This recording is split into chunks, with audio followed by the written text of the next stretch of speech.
a situation where my ball has embedded in its own pitch mark in a closely mown area through the green.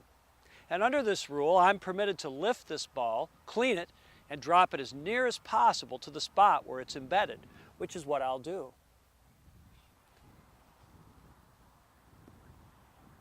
An important concept is covered in a very short rule, Rule 20-4, and that rule simply says that when a ball in play has been lifted, it is again in play when dropped or placed. In this case, the ball was dropped, and it is again in play when it's dropped.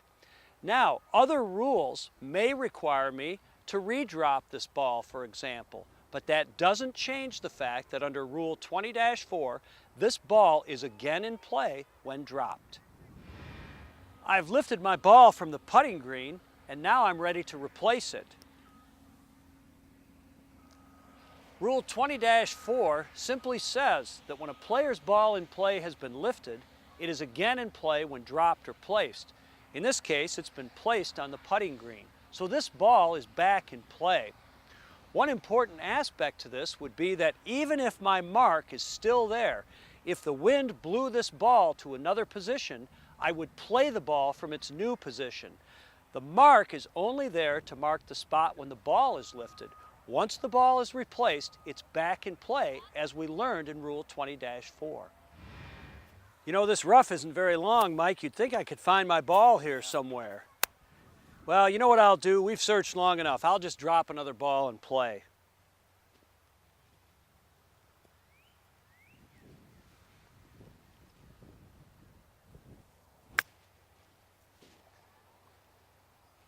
What you've just seen happens commonly.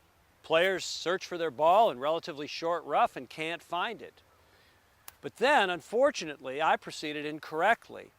I was required to go back and play at the spot of the previous stroke with a one-stroke penalty. And when I dropped a ball in the area where I thought my ball was lost, I played from a wrong place. In match play, I would lose the hole. In stroke play, I would incur a two-stroke penalty for having played from the wrong place.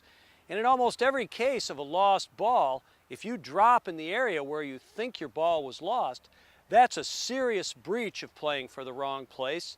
And in stroke play, that needs to be corrected before you play from the next teeing ground. So what I would have to do is, under an additional penalty of one stroke, go back to the spot where I played my previous stroke and go ahead and play again. If I failed to do that and played a next stroke from the teeing ground, I'd be disqualified.